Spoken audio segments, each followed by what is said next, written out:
Салам менин досторум, кандайсыңар, жакшысыңарбы? Мен дагы жакшы. Аман эсенсиңерби? Жакшы окуп атасыңарбы? Амир, Нуржамал. Силер да келдиңерби? Отургула. Азыр эфир башталат, макулсуңарбы? Силер менен Тармал байкеңер жана ошондой эле Дане кийим көрсөтүүсү. Үн чыкпай калды. Мына Достор, менин катталуучуларым, силер заманбап чекит Мухаммад каналындасыңар. Азыр мен силерге эфирди көрсөтөм. Мына мен жанымда Тармал байке. Мухаммад, сен не тартып атасың? Бизди деген азыр эфирге чыгып калбадыкпы? Биздин досторубуз баардык бүткүл облустар, Кыргызстан көрүп атпайбы бизди? Мен деген азыр стримдемин.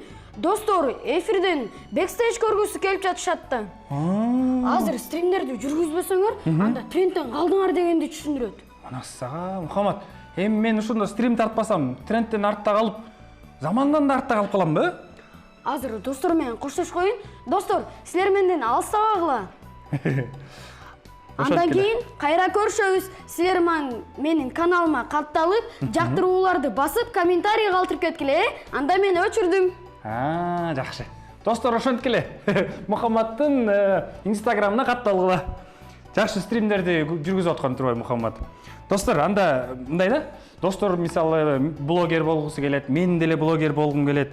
Анан сен айтып атасың да, блогер болуу үчүн стрим жүргүзүш керек, замандан артта калып каласың деп атпайсыңбы? Андан тышкары дагы кандай болуш керек? Макул. Блогер болуш үчүн бизге штатив керек. Атайын жарыгы менен болсо, андан дагы жакшы. Эми андан тышкары тиги жакшы тарткан телефон да керек болуш керек, Ал дагы сөзсүз. Андан тышкары музыканы ритминде да бийлегенди билиш керек. Бийлегенди? Мен бийлегенди билем, ал өнөр бизде бар да. Ал эми эң маанилүүсүчү Тармал байке. Эгерде сиз жаш өспүрүмдөрдүн арасында блогер болгуңуз келсе, анда алар сүйлөгөн тилди билишиңиз керек. Мисалы, эң оңоюнан баштайын. Кринж деген эмне? Кринжби? Аны мен билем. Кринж деген мындай да, бир ыңгайсыз абалда болуп калсаң, андан тышкары мындай бирөөнү көрүп уялып каласың го, ошол нерсе кринж деп коет да. Туура. Трэш дегенчи? Аны да билем. Трэш деген бул мындай жаман нерсе болуп калат го. Ошону трэш деп койсо, мына трэш деп айтышат, жаштар. Азаматсыз го, баарын билесиз го. Эми скуф деген сөз эмне? Скуфпу? Муну билбейт экенмин. Ал деген адамдар артта калган, модага калган жана ошондой эле мындай модада артта калып калышат да, ошону скуф деп айтып коюшат. Ошондуктан сиз дагы скуфта калбаш үчүн көп трендтерди тартышыңыз керек. Бирок сиз социалдык тармактарда көп эле тартып жүрөсө, сиздин ризиңиз укмуш го. Риз дейби? Ал эмне риз деген? Риз бул деген харизма дегенди түшүндүрөт. Сиздин харизмаңыз укмуш го. Рахмат. Харизманы биз кээде келтирип коебуз да. Андан тышкары дагы эмне керек блогер болуш үчүн? Риз керек экен, бийлегенди билиш керек экен. Андан тышкары штатив дедиң, телефон дедиң. Баарыбыз билип алалы да туралы, достордун баарын айтып берели да. Анан? Мен билем. Биздин дегенчи, биздин эфирде сонун трендибиз бар да. Трендти тартыш керек деп атпайсыңбы? Биздин көңүлдү көнүгүү деген эч модадан калбаган трендибиз бар да. Макул эми, бийлеп коелу. Анда эмесе, кеттик!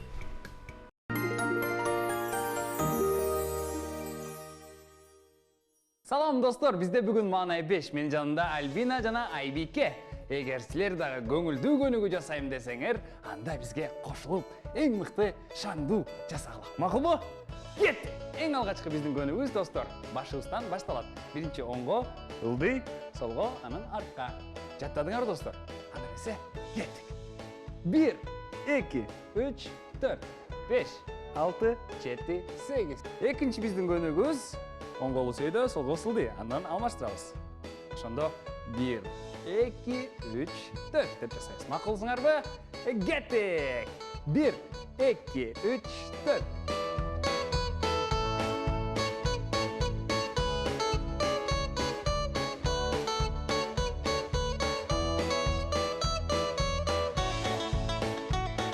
Колуңар жетти достор? Биздин 3-чү көнүгүүбүз кол устушун жеткизип алып туруп, анан оңго, солго, оңға, солға қимылдатамыз. Ақылсыңар ма? Кеттік. Дайыр болсаңар, баштадық. 1, 2, 3, 4, 5, 6, 7, 8. Жана қолдарыңызды алмаштырабыз. Достор, мен қолымчы біраз жетпей қалады да кеде-кедечі. Ошон үчүн силер жеткиргиле макул бу? Мен қол булчуңдай өтө элечи. Ошондуктан жетпей қалады. Макул бу? Анда эмесе кеттик. 1, 2, 3, 4, 5, 6, 7, 8.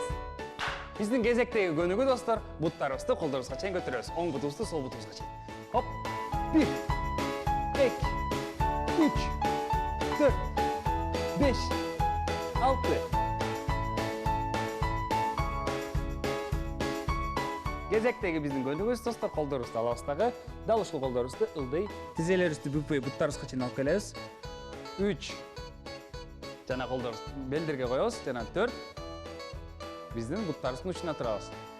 5 отурабыз, 6 турабыз, 7 отурабыз, 8 кайра турабыз. Жаттап алдыңарбы? 1, 2, 3, 4, 5, 6, 7, 8. Денелерибизди сонун кылып жүйүтүп алдык. Эми каалаганыбыздай эркин кыймыл жасай берсек болот. Даяр болсоңор, кеттик.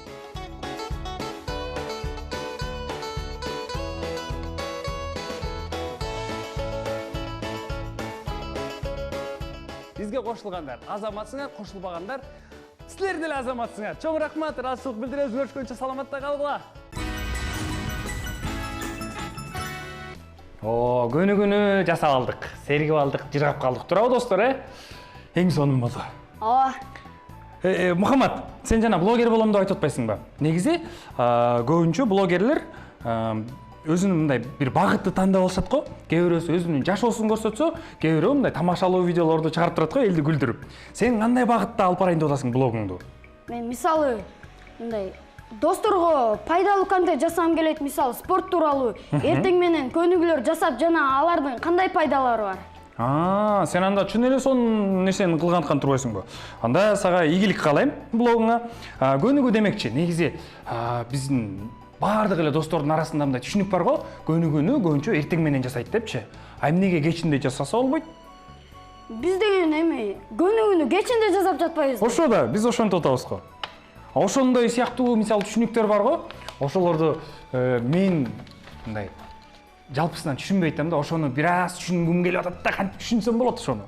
Аны биздин бардык суроолорго эмне үчүн түрмө күндөгү Аманда менен Шерхан түшүндүрүп бербейби бизге? Сонун болот. Ошону жакшы айттың да. Анда достор, чогуу Аманда менен Шерхандын жакшы түшүндүрүп кеткен эмне үчүн түрмөгүн көрөлү. Кеттик. Кеттик.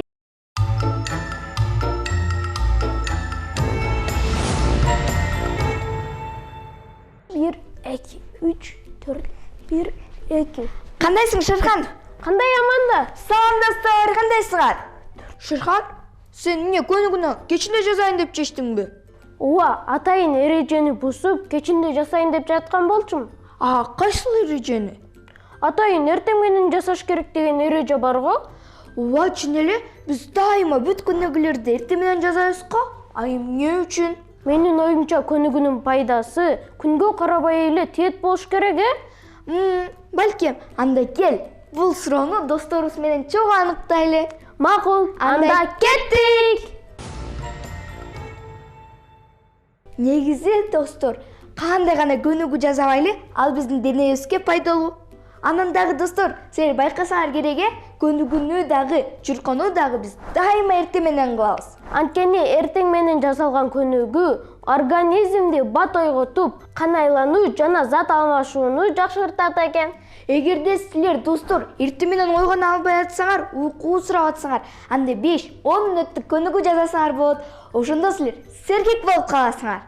Ооба, анан дагы эртең мененки көнүгүү биздин дем алуубузга жана жүрөктүн иштешине жардам берет.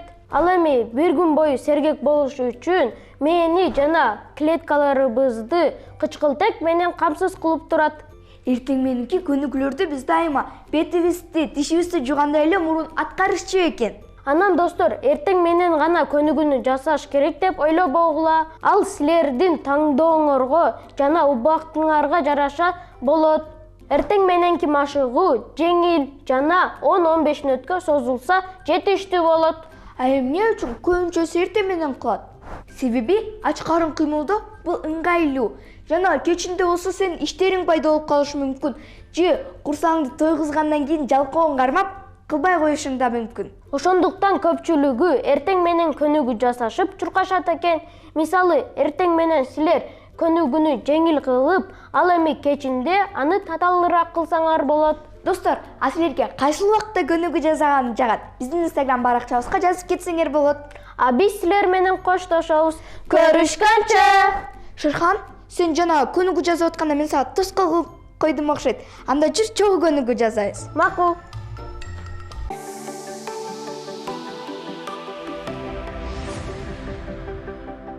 Con una mano en mi cintura, deja que mueva, mueva, mueva. Eso es lo que quieres de verdad. Y conmigo bailar y bailar toda la noche. Eso es lo que quieres para gozar. Ey, devagar, devagar, devagar, devagar, devagar, devagar, devagar, devagar, devagar, devagar, devagar, devagar, devagar, devagar, devagar, devagar, devagar, devagar, devagar.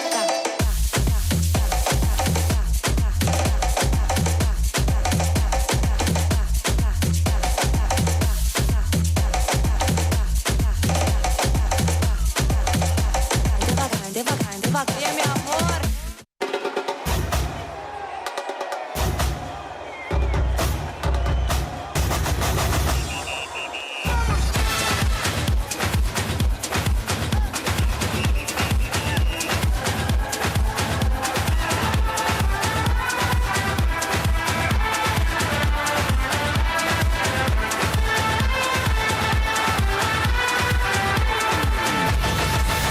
Levanta a mão pro ar e deixa o pé arrastar. Mãozinha na cintura, quero ver você dançar.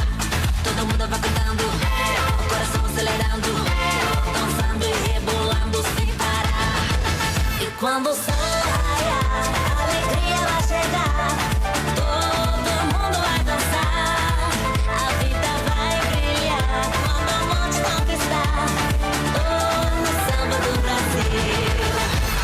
Tropical, samba do Brasil, sensacional, samba do Brasil, é mundial, samba do Brasil, fenomenal, samba do Brasil.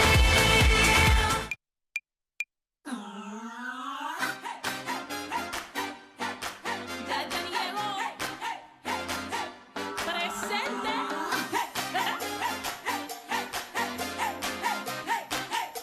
Here we go.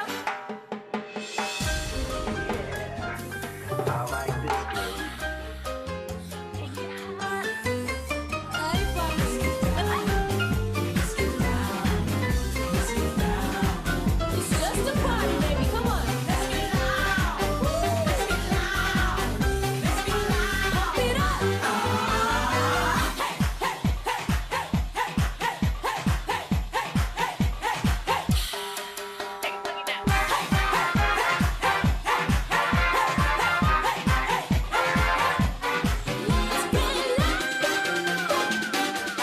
Let's get loud. Let's get loud. Turn the music up to hear that sound. Let's get loud. Let's get loud. Ain't nobody gotta tell you what you gotta do.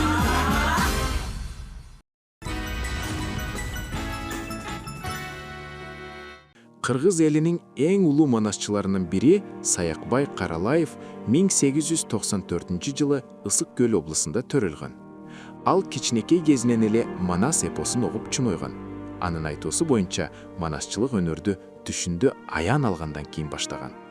Ошондон тартып өмүр бою Манас, Семетей, Сейтек эпостарын айтып келген. Манас эпосу Саякбай Каралаевдин варианты боюнча көлөмү 500.553 ыр саптарын түстек. ал жалаң гана манасчы эмес, жалпы эле кыргыздардын ооз-эки көркөм чыгармачылыгын мыкты билген. Көптөгөн үлгүлөрүн өзү да аткарган адам болчу. Анын айтуусу боюнча кагаз бетине түшүрүлгөн Төштүк эпосу бар. Ал түрк элинин арасында эң мыкты эпос болуп француз тилине которулган. Саякбар Каралаев Эркин таңында, Эр төштүк, Бүркүттөр, Канаттуу куштар, Унутулгус күндөр, Делдеш баатыр, Эстен кетпейт, Томор мерген сыяктуу аңгеме, жомокторду бир катар чыгармаларды жараткан. Саякбай Каралаев кыргыз элинин тарыхын, баатырдык духун жана салт санасын муундан муунга жеткирген. Ошондуктан ал кыргыз маданиятында өзгөчө орунга ээ жана ар дайым урмат менен эскерилет.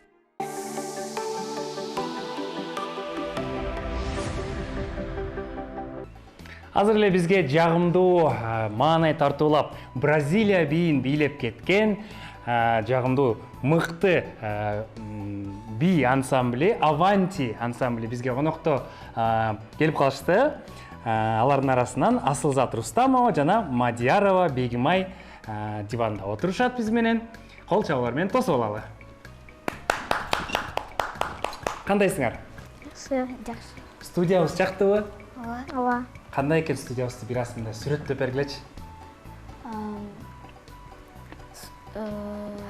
Кооз экен, мындай бир сөз менен да. Эң алгач өзүңөрдү экинчи камерага карап, кененирээк тааныштырып кетсеңер болот.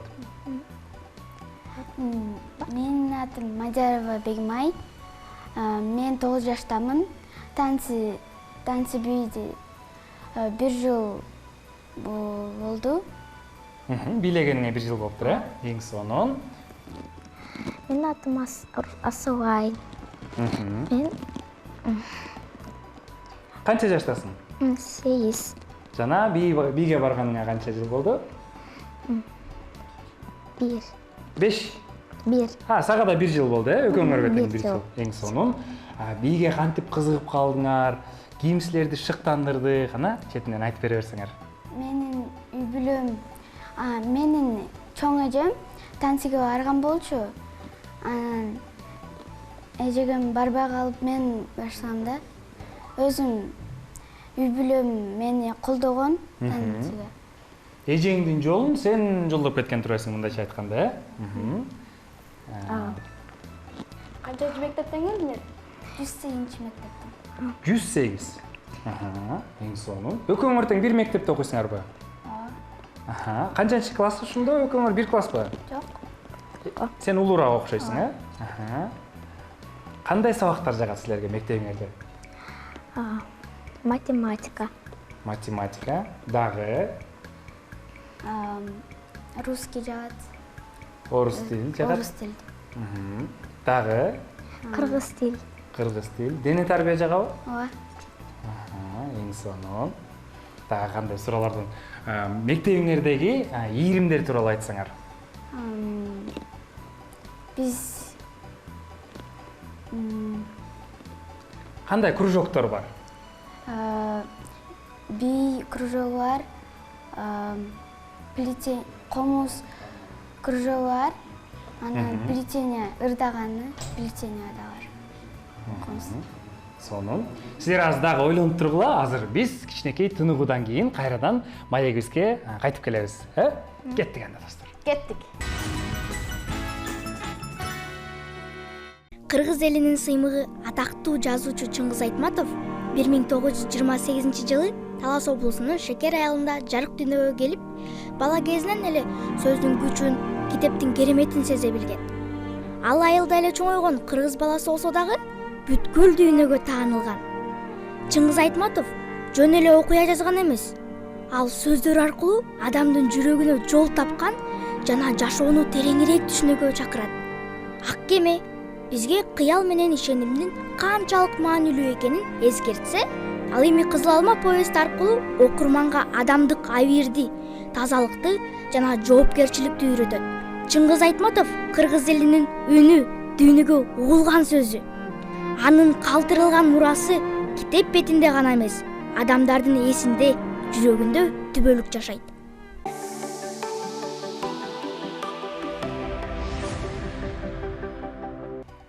мектеп тууралуу сүйлөшүп атканбыз. Кайрадан маегибизге кайтып келели. Асылай, кайсыл сабактар жагат?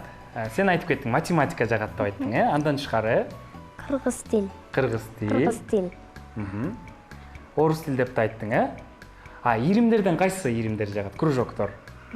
Шахматка барасыңбы? Бийге барат экенсиң, аны билдик. Дагы кандай иримдерге барасың? Кыргыз би. Кыргыз би. Кыргыз би, андан тышкары дагы башка бийге барасыңбы? Мисалы, Авантиден силер кайсы бийлерди үйрөнөсүңөр? Кыргыз би. Бегимай, сен айтып берчи кана, Авантиде канча бийлерди билесиңер? Кайсы түрлөрүн билесиңер? Бизде апатсы деген бий болчу. Өзбекский болчу. Дагы кыргызский бий болчу. Азыр бразильский болду. Жана азыр Бразилия бийи, сонун бий экен. Ушул бийди канча убакыт үйрөндүңөр? Ушул бийди 2 ай. 2 айда үйрөндүңөр, Муну силердин өзүңөрдүн эжеңер үйрөттү да турабы? Ооба. Ал өзүн ойлоп тапкан бийби же кандай? Же интернеттен көчүрүп алганбы? Өзү тапкан. Өзү ойлоп тапкан, Эжеңер тууралуу айтып берсеңер, аты ким? Аты Нуриза. Бизди аябай жакшы көрөт. Нуриза эжем бизди өйлө мактайт. Силер жакшысыңар деп. Сонун. Гран-при алып турсуңар, бир жерден, кана ушул тууралуу айтып берсеңер, кайсыл сынакка бардыңар, кайсыл жарышка бардыңар, кайсыл конкурска бардыңар? Биз Сейтекке барганбыз. Баластанга барганбыз. Анан жакшы. Кайсы бий менен утуп алдыңар гран-прини? Ушул бразильский бий. Бразилия менен, Мойнуңардагы медальдар тууралуу айтып берсеңер кана, четинен, Азыр бул деген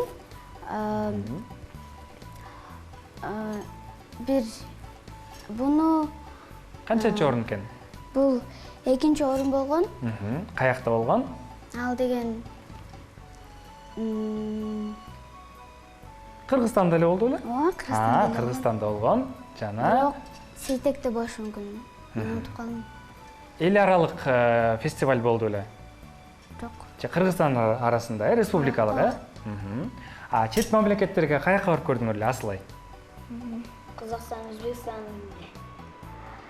Жакында Казакстанга барасыз. Барасыңар, жакында планда бар экен, Ал жака дагы Бразилия бийиңер менен барасыңарбы?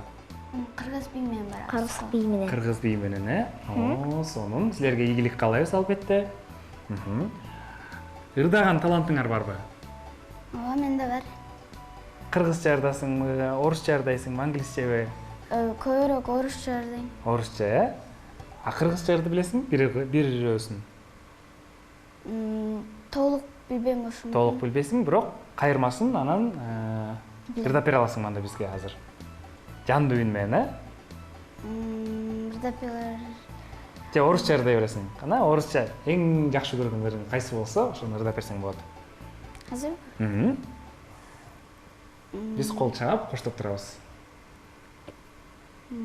Кайсыл ырды ырдайсың? Планда жок болчу окшойт, Бир аз уялтып койдук окшойт, Кандай хоббилериңер бар? Эмнеге кызыгасыңар? Бийге кызыгат экенсиңер? Андан тышкары балким блогер болгуңар келет, TikTok тартасыңарбы? Же болбосо сууда сүзгөнгө кызыгасыңарбы? Мен комуз черткенге кызыкчумун. Бирок барбай калган болчумун. Ушул бийге силерге ким түрткү болду? Мен өзүм. Сенки эжең болду деп айтып кеттиң, Эжем. Асылай сенкичи? Ким сага түрткү берди? Ким сени үйрөттү? Колдоп дейм.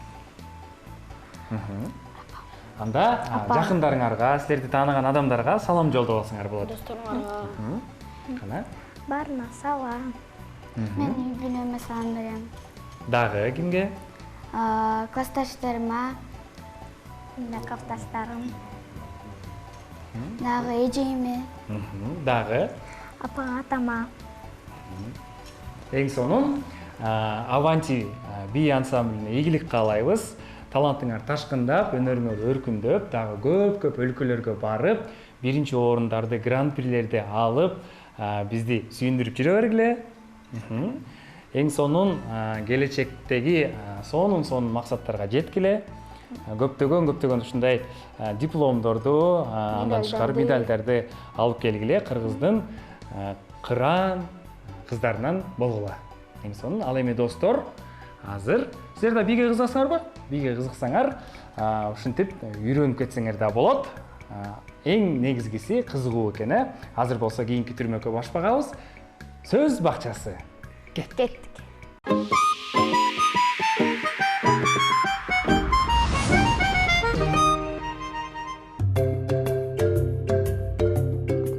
Бекбол, кандайсың?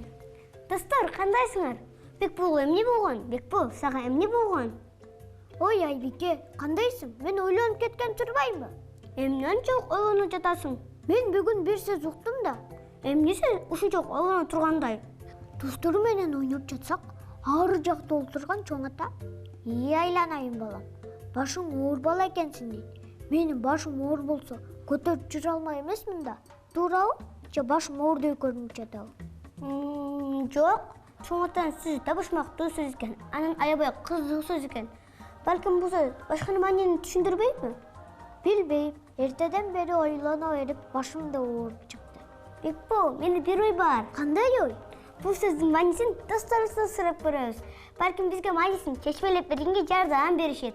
Чын эле, кыйын кызсың да. Эртеден бери башымды оорутуп, эмне ойлонуп отурам? Достор, башы оор деген сөз эмнени түшүндүрөт? Билесиңерби? Билсеңер, бизге жардам берип койгулачы. Ооба, мага аябай кызык болуп жатат. Башы оор. Ордунан көп тура албаган, мындай оокатты кылышы оор болгон киши деп ойлойм. Баш оор деген сөздүн мааниси эми чоң мындай месси жакшы иштеген, жакшы окуган, ошондой мааниде түшүнөт экен да. Улуу адам катары, мисалы бир жакка кандай башы оор деппи. Ушундай улуу инсан катары деп ойлойм. Бул башы оор деген сөзгө мен эки түшүнүктү айтып бере алсам болот. Бул биринчиси, башы оор деген бул бир чоң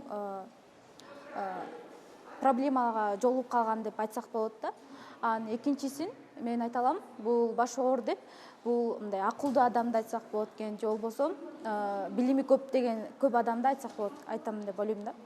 Адамдын өзүн абдан көп жашоосу жөнүндө ойлонуп койгон үчүнбү, же ушул башында ар кандай ойлордун көп болгондугунан башы оор деп койгонго дейм.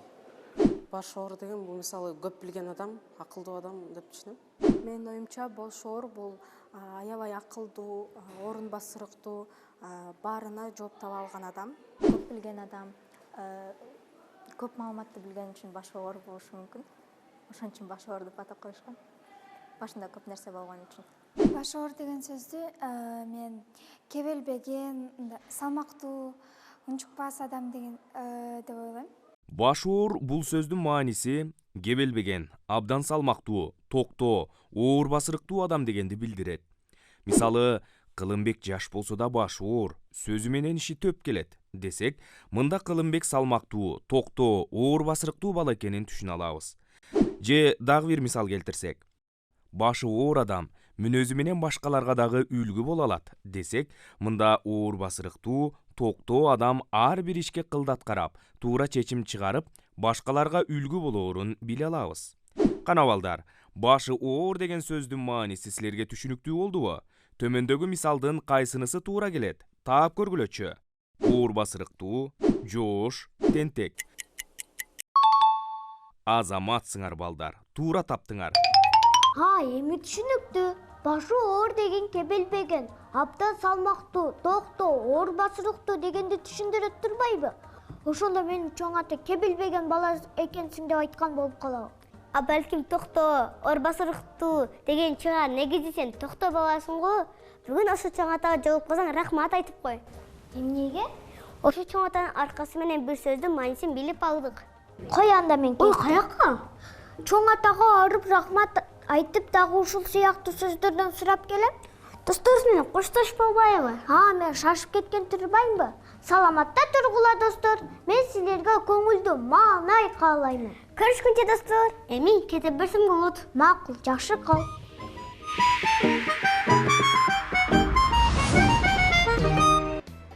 Тармал байке, азыр айтып жатышпайбы? Кийин айылга, космоско айылга барганда эле бат эле жетип калабыз деп, ошол чынбы? Мен да уктум да, космоско ар бир адам бара алат депчи.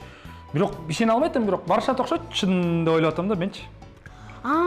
Анда мен космоско барып, ошол жерден баракчама толтура видеолорду жүктөп алып элге көрсөтсөм болот экен да, Эми элдин баары барып калса, анда өздөрү деле ошол жактан видео тартат болуш керек. Эгер баары барса, туурабы?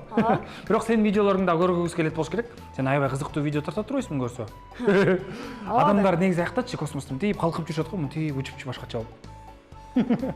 Ошол таң калышты эмне сонун, Тармал байке, анан космосто кантип тамак жешет? Ал жерден космоско тамак алып кетсе болбойт да. Космосто монтип жешет болуш керек, монтип учат да. Учуп турган. Билбейт экенмин ошол суроонун негизи сонун кызыктуу суроо, Ошол суроого негизичи атайын биздин кесиптештерибиз таанып бил түрмөгүндө жоопту даярдап коюшкан да. Мен көргөм аны. Астрономия түрмөгүнөн кезек бербейлиби? Кеттик. Кеттик.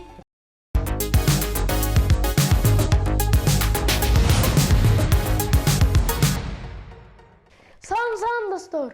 Биз бүгүн абдан өзгөчө күнгө даярданып жатабыз. Карагыч, баары даяр окшойт. Ракета даяр, скафандр бар, шлем колубузда. Бирок менин оюмда бир гана суроо айланып жүрөт да. Ооба достор, биз Бектен экөөбүз космоско учууга даярданып жатабыз. Бирок ар бириңердин эле оюңордо суроо болсо керек, Космосто тамак барбы деген ойлор болсо керек, Пицца жешеби, шорпо ичеби? Айткачы достор. Чынында космонавттар кадимки эле тамак жешет, бирок космоско ылайыкталган. Анткени ал жакта тартылуу күчү аз. Ошондуктан тамактар учуп кетиши мүмкүн да. Ошол себептен космонавттар тамактарды атайын жабылган пакеттерден жешет. Шорпону болсо идиштен эмес, түтүкчө менен ичишет. Болбосо шорпо шар болуп учуп кетмек. Ал эми нанчы десеңер, нандын көкүмү көзгө же аппараттарга кирип кетиши мүмкүн. Ошондуктан көбүнчө нанды жешпейт. Космосто кургатылган жемиштер, эт, жашылчалар, пюре, аттүгүл, таттуулар да бар. Тамактар даамдуу болушу үчүн космонавттар көп машыгышат. Биз дагы чоң машыгуудан өттүк. Космонавттар тамак жеп жатканда өздөрүн дубалга же орундукка байлап алышат. Антпесе тамагы дагы өзү дагы учуп кетиши мүмкүн да. Эми уктоо тууралуу ойлонуп көрөлүчү. Космосто керебет бар деп ойлойсуңарбы? Жок достор, космонавттар уктоочу капка кирип, аны дубалга байлап алышат. Эгер байланбаса, уктап жатып эле бөлмөнүн ичинде учуп кетмек. Космосто ушундай кызык. Ал жакта космонавттар күн батканын же чыкканын байкай алышпайт. Ошондуктан алар саатка карап жатып жана ойгонушат. Кызыгы, космосто суу тамчы эмес, кичинекей шар болуп учуп жүрөт. Ал эми космонавттар тишин жууп жатканда сууну жутуп жибербеши керек. Достор, ойлонуп көргүлөчү, эгер сен космонавт болсоң, космоско кандай тамак алып бармаксың? Ал эми сен досум, айтчы, дубалга байланып уктай алмак белең? Ойлонуп көргүлөчү. Биз менен чогуу космосту эзилдей бергиле. Космос абдан кызыктуу. Саламатта калгыла. Достор, кечке эле маалыматтарды угуп берип, бир аз чарчап калган жоксуңарбы? Мен мисалы чарчадым да. Жанатан бери пайдалуу маалыматтарды угуп атабыз, анан орточо маалыматтарды угуп атабыз. Мындай мультфильм көрбөйлү, кандай дейсиңер? Ооба, Тармал байке, көрөлүчү. Кайсы мультфильмди көрөбүз? Бөжөк деген мультфильм билесиңби? Боякчаларбы? Жок. Бөжөк оп деген. Билбейт экенмин. Боякчалар. Туура таптың, бирок боякчалардын ичинде бар. Көрөлү? Ооба. Достор, кеттик анда. Кеттик.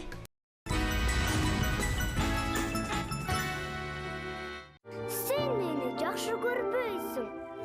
Андай эмес. Мен сени аябай сүйөм.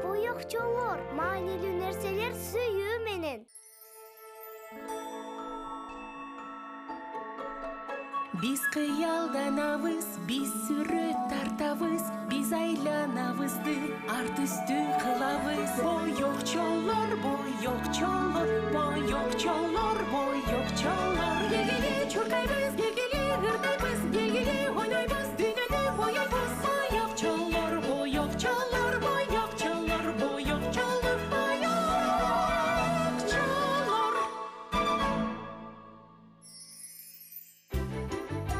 Böcek op. Апапак альбомдың барақшасы, бір тамшы бойық бізге жылмайды. Ақ төскөй бойуды айлананы, жердің барына ақар жадырды. Апапак, апапак, қойындың бөжегі ақ. Апапак, апапак, бұл жерде бөжек жашайды. Бұл бөжек оп. Ey sallam, görüştük bugün. Men koyondun böcөгүмүн. Келгиле сыры тартабыз. Үрменен салам айтабыз. Салам бөжек, қандайсың? Бөжөкмүн оп, секирем дайыма. Боёкторум ардайым жанымда. Кел биргеле шүп сыры тартабыз. Апакай оймолорду салабыз. Мен бөжөкмүн. Мен бөжөкмүн. Аппа куйругум, апыл бутум. Секир, секир, секир, аңга, салга. Секир, секир, секир, коркпа, коркпа. Боя, боя, боя, аңга, салга. Боя, боя, барын, каз, каз. Бары апапак болып қалды ғой? А біздің балатыбыз эмне болот? Балаты, балаты, жашыл инесин карачы. Эртеден кеч турасың, зеригип кайгырасың. Оп, оп, оп, оп, балаты бөчөк ойноп. Оп, оп, оп, оп, балаты бөчөк ойнойт. Жашыл болып турамын, ак тонду мен каалаймын. Ак түскө боёп салдың, мени унутуп калдың. Балатыбызга дагы ак тон керек. Ага жардам берели. Эй достор, жардам берели. Балатынын ийнелерин ап боёкко малалы. Анан манжаларыңды манжа, манжа, 1-2-3. Алаканын көрсөчү. Машыктыр манжаларды. Боёйбуз балатыны. Манжаны боёкко салып, пар бүртүкчөлөрүн тартып. Апапак ийнебиз, ак тонго кийгизебиз. Манжа, манжа, 1-2-3. Алаканын көрсөчү. Боёкко сал манжаны. Боёйбуз балатыны. Эй достор, жардам берели. Балатынын ийнелери эми болду апапак. Боёк салдың, азамат. Керемет. Эми биздин балатыбызда ак тон кийди. Бөжөгүбүз абдан аракет кылып атып, чарчады окшойт. Бөжөктөр эми укташ керек. Жылдыздар асманда жарык берет. Боёктор болсо түнү уктабайт. Уктаган балдарга жомок тартат. Аппак жомокту чана тебебиз. Аппак кайкар бүртүктөрүн себебиз. Жашыл жомокто гүлдөр ачылат. Көк жомокто кайык болуп учат.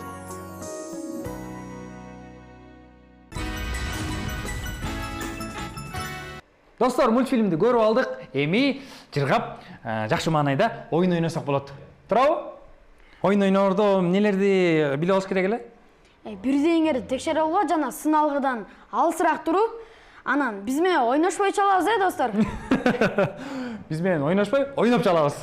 Жакшы, мындай суроолорго даяр болуп тургула. Оп-оңой суроолорду беребиз. Биздин телефон номерибиз 0312 39 15 86. Анда эмесе даяр болсоңор, чамдап, батыраак чала берсеңер болот. Биринчи жана туура жоопторго, суроолорго туура жооп берген биздин көрөрманыбыз сөзсүз түрдө Баластан каналынын атынан билектерди утуп алууга толук мүмкүнчүлүк алат. Мына сага.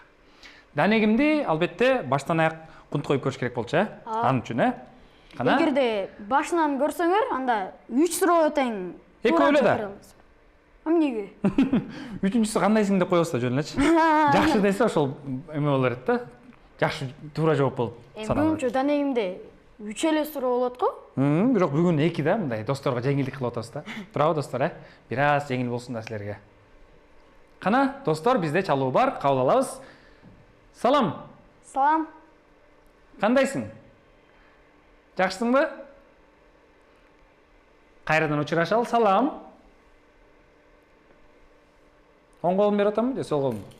Салам, кандайсың? Кана, анда эмесе өзүңдү тааныштырып кет. Атың ким?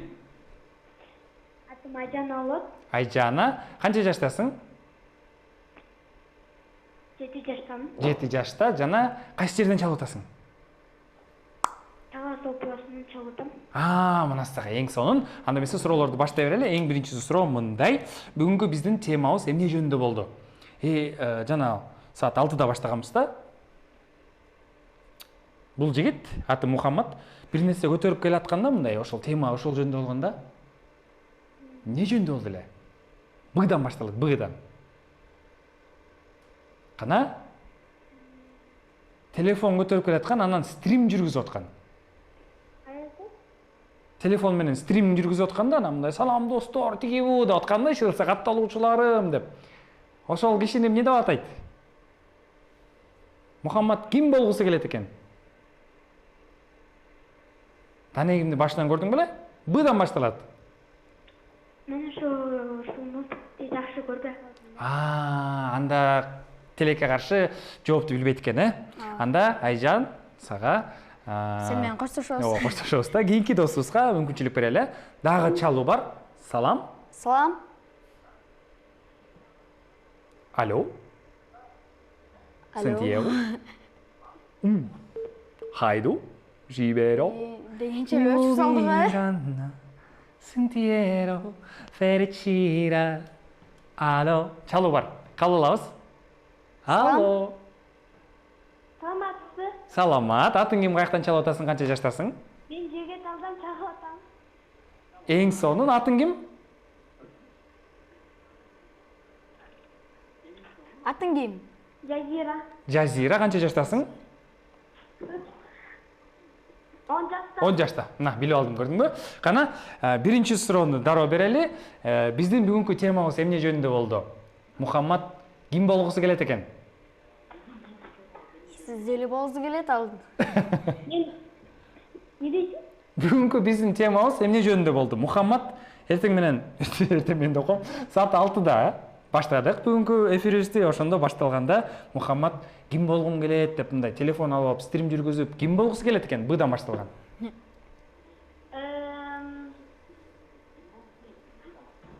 Туура жооп деп айткым келип атат, ошон үчүн жооп берер. Блогер, туура! Эң сонун. Сонун. Жана экинчи суроо мындай. Экинчи суроо сен окуп койсуң, Мухаммад? Танипил түрмөгүндө эмне тууралуу айтылды? Не дейсиң? Таныпил деген түрмөктө эмне тууралуу болду? Астрономия түрмөгүндө эмне тууралуу болду? Космос. Баракелде! Кана, анда эмесе Жазира, сени куттуктайбыз. Белегиңди Жаш Гвардия бульвары 59 дареги боюнча иш күндөрү 9-дан 6-га чейин өзүң алып кетсең болот. Сени дагы бир ирет куттуктайбыз. Кимге салам жолдойсуң? Мен эмне подарка алам? Эмне белек алам дейт. Сонун белек аласың айтор. Биздин Баластан студиябыздын Баластан дайыма эле. Баластан дайыма эле жакшы белектерди өлөт да. Ошо да. Кружка алсаң деле сүйнөт болушуң керек, Баластандан, Китептер бар, сонун белектер бар. Анда эмесе сени дагы бир ирет куттуктайбыз. Жана биз кийинки түрмөккө башпагабыз. Ал кызык экен. Кызык экен. Кеттик.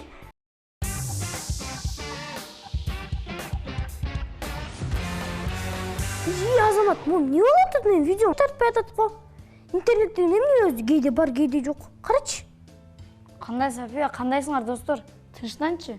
Бул интернет жөнү гана интернет эмес, бул бүт дүйнөнү бириктирип турган чоң желе. Желе? Жүргөмүштөрдүн желесиби? Албетте жок София. Кел бүгүн анда дал ушул теманы кыз экен түрмөндө козгойлу. Макул, анда кеттик.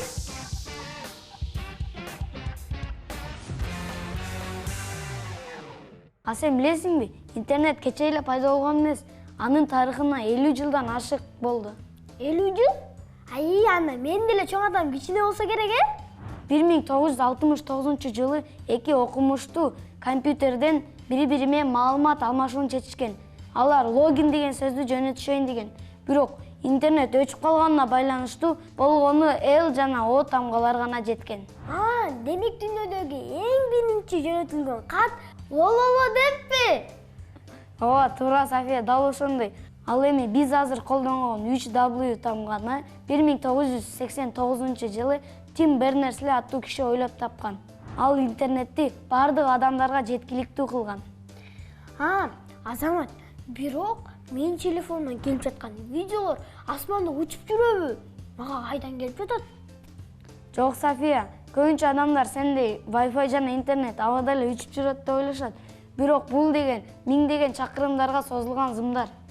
Зымдар? Зымдар. Мен көчөдөн көп деле зым көрбөйм го. София, анткени алар океандардын астында жатышат. Ал атайын кабелдер чоң шарларга барат. Дээрлик алар аябай тез маалымат өткөрүшөт. Элестетсеңер достор, биз көрүп жаткан телефондогу видеолор океан түбүндөгү балыктардын жанынан биз көрүп жатканда зыптебей эле өтүп кетет экен да. Так ошондой. Ал эми алар деген чоң шарлардан серверлерге барат. Ал сервер атайын интернеттин мээси. Ал жакта бардык маалыматтар сакталган.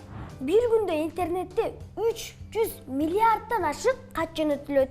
Ал эми эң кызыгы, интернеттин дагы салмагы бар. Салмагы? Канча эле? Окумуштуулар изилдеп чыкканда интернеттин салмагы болгону бир чоң кулпунайдын салмагына барабар. Анда дүйнөдөгү бардык интернеттеги бардык маалыматтар мен колума батат турбайбы? Бирок София, интернет жөн гана кызыктар эмес. Бул китепкана сыяктуу. Биз ал жакта сабактарды алсак болот жана пайдалуу нерселерди көрсөк болот. Бирок абайлаш керек. Эмнеден? Вирустарданбы? Жок София, бир гана вирустардан эмес. Биз интернет көрүп жатканда белгисиз адамдарга эч качан өзүңдүн сыр сөзүңдү жана дарегиңди, ошондой эле бардык жеке маалыматтарды жөнөтпөшүң керек. Бул интернетте санариптик гигиенаны сактоо маанилүү. Ооба Азамат, туура айтасың. Достор, планшетте да көп тиктей берген зыян, көздөрүбүз ооруп калат да. Ооба, интернет пайдалуу курал. Бирок чыныгы жашоодо достор менен футбол терип жана китеп окуган мындан да кызыктуу. Азамат, мен бүгүн интернет жөнүндө абдан көп кызыктарды билдим. Ооба София, мен дагы аябай кызыктуу нерселерди билдим. Дээрлик бардык интернеттеги маалыматтар менин колума батат экенин дагы билдим. Достор, силер дагы интернетти акылдуу жана пайдалуу колдонгула. Кийинки чыгарылышта мындан да кызыктуу маалыматтар менен бөлүшкөнчө достор. Көрүшкөнчө.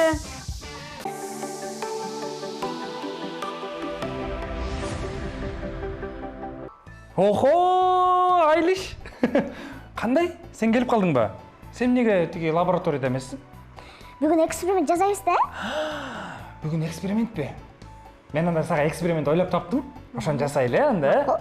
Достор, мен эмнеге Айлин келип калды десе, көрсө, Айлин бизде конокто турбайбы бүгүн?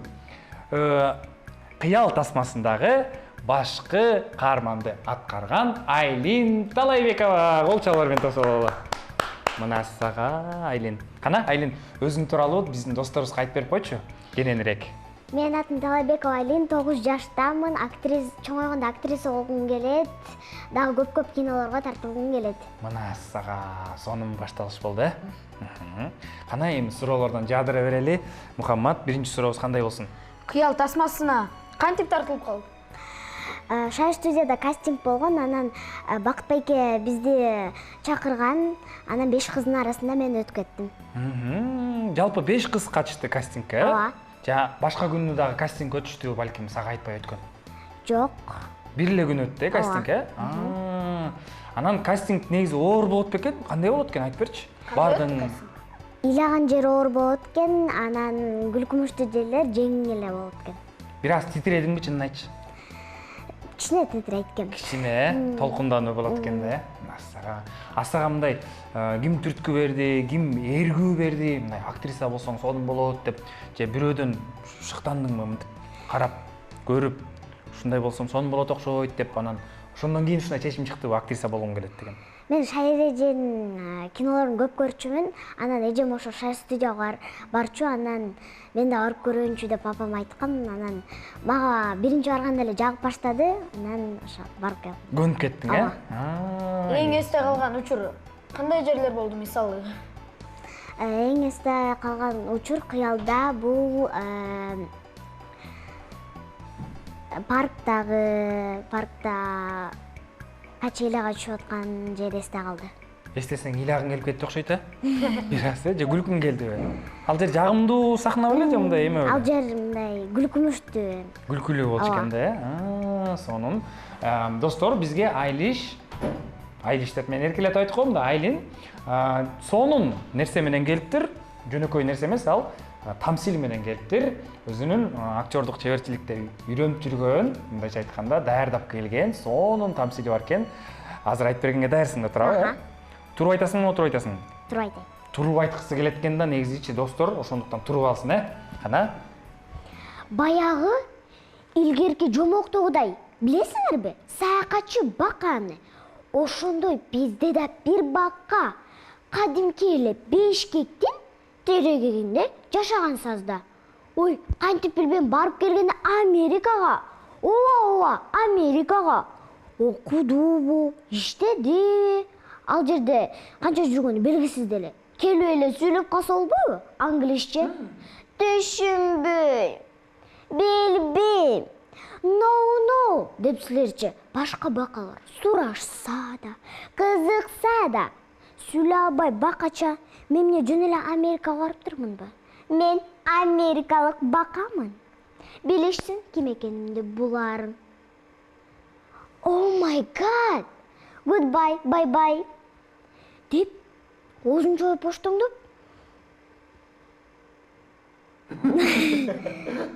Оозун чойду, оштоңду. Анан кийин кандай болду? Секирип кетти. Каяка секирип кетти? Сугабы? Чөп кетти.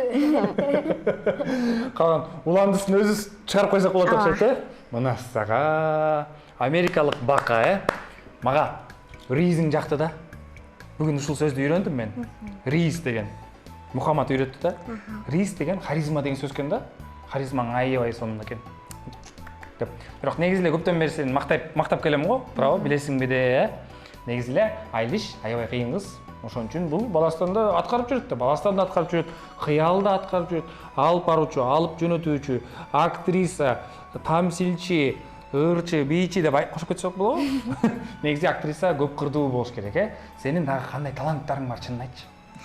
Мен көбүнчө тамсил айтам, үйдө күз күнү карап, өзүмдү мындай билеп, эметип ушинтип берем да. Өзүңдү даярдайт экенсиң да күзгүдө, Шайыр эже ошондой тапшырма берген да сага, туурабы? Ооба.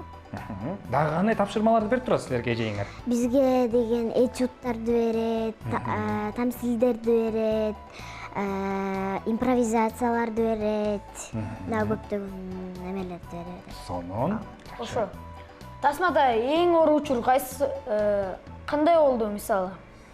Кайсыл жерлери оор болду тартылып атканда? Ыйлаган жери болуш керек, Ооба, ыйлаган жери оор болду, жанакы мурдум канып аткан жерде. Ата көлдө, ата деп ошол жер оор болду да. Оор болду деп айтып атасың, канча дубль менен тартылды?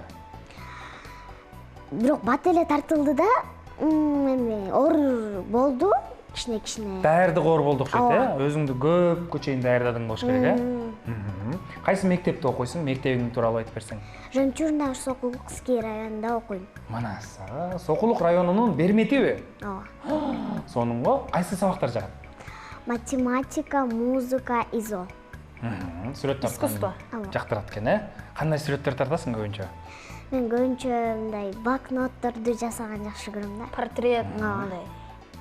Блокнотты өзүң жасайсың деп.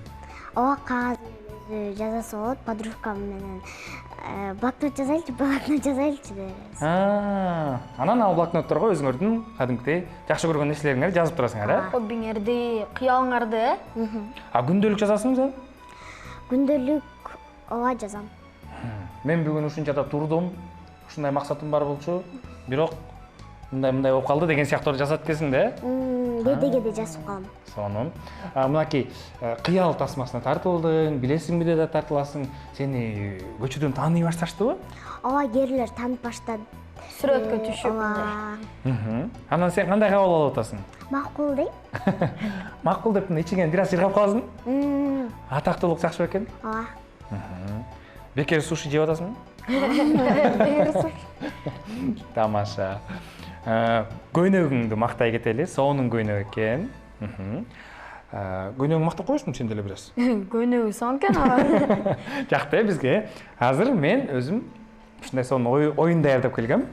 Менде быйтыкчалар бар, достор. Ушул быйтыкчаларды сенин өзүңдүн актёрдук чеберчилигиң менен колдонуп, бир сүйлөм айтышың керек да. Сүйлөм мындай болсун: Тармал байке, мени эмнеге карап атасыз? Деген сүйлөмдү ушул быйтыкчалардын эмоциялары менен айтасың, э? Биринчи досторго көрсөтөлүбү? Достор, мына биринчи эмоция.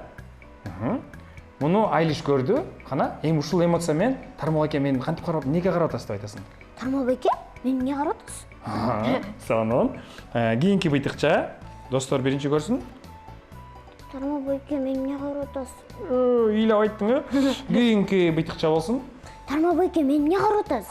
Жинеге эле айтып атат мынасыга. Кийинки быйтыкча. Тармал байке, мени эмнеге карап атасыз? Сонун, улантабыз. Тармал байке, мени эмнеге карап атасыз? Жакшы. Каткырып. Тармал байке, мени эмнеге карап атасыз? Сонун, жана эң акыркы уйкулуу. Тармал байке, мени эмнеге карап атасыз? Баракелде, мынасыга достор көрдүңөр да, актёрдук чеберчиликти. Сонун. Мага жакты. Мага да жакты. Сага жактыбы? Сен да айтып көргүң келди, анан экөөбүз даярданалы, ушуларды көрүп, үйрөнөлү. Эң сонун. Мен сизге быйтыкчалар көрсөтөм, сиз болсо туура сайлинде болуп. Мен да турап көрөйүн, э? Эң сонун. Айлиш, азыр болсо өзүңдүн жакындарыңа салам айтып алсаң болот. Кимге салам айтасың? Айо, баардыгына айтып салчы. Бир туугандарыңа. Мен классташтарыма салам жолдойм, эжеиме салам жолдойм, жана жемчужина школума баардык классташтарыма салам жолдойм. Апама, атама салам жолдойм. Айлиш, эми дагы бир сонун нерсе айтайын. Сага окшоп актриса болгусу келгендер аябай көп болуш керек Кыргызстан боюнча. Аларга мындайча кеңешиң барбы сенин? Кандай кеңеш берет элең? Пайдалуу кеңештер мисалы. Актриса болсоңор Шайри эженин курсуна баргыла, үйдөн күзгү менен даярдангыла. Дагы кандай тамсилдер жатташ керекпи? Ооба, көптөгөн тексттерди жаттап, тилдерге эме массаж кылуу. Ооздун башка чалыш керек экен да. Ырдап бере аласыңбы? Жандуу. Даяр экен, э? Кана, анда биз колдоп көрсөтүп туралы. Жарашыктуу жаштайын, жадыраган жасайын, жаш көмүмдөн тең өскөнү, жакшына кайяккайын. Жаш көмүмдөн тең өскөнү, жакшына кайяккайын. Бутаңың ак коноюн, кыштын жолун тороюн, жаштыгыңды менден алай, аккан сууң болоюн. Ай баракелде, мынасыга. Сонун чыгарма болду. Дагы көптөгөн кинолорго тартылышыңа тилектешпиз. Кайсы киного тартылдың жакын арада? Жез кемпир. Мынасыга куруктасыңбы? Аябай сонун роль окшойт, э? Сен Жез кемпирди аткарган жоксуң да бирок? Аткардым. Апей! Жез кемпирди аткарды? Жез кемпирди аткарган жокмун, бирок кичинекей кыздын ролун аткардым. Мынасыга. Ал жакта Жез кемпир сен бөлүп бөөдөп коркутуу деген жокпу? Сага ийгилик каалайбыз. Көптөгөн ушундай тасмаларга тартылып, бизди сүйүндүрө бер. Келечегиң кең болсун. талантың ташқындап, өнерің өркіндей берсин. Биздин эфирибизде соңуна чыкты, достор.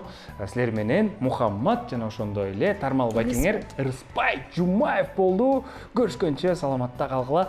Мухаммед, не дейсиң? Ырыспай байке, не дейсиз эле? Ырыспай байке деди.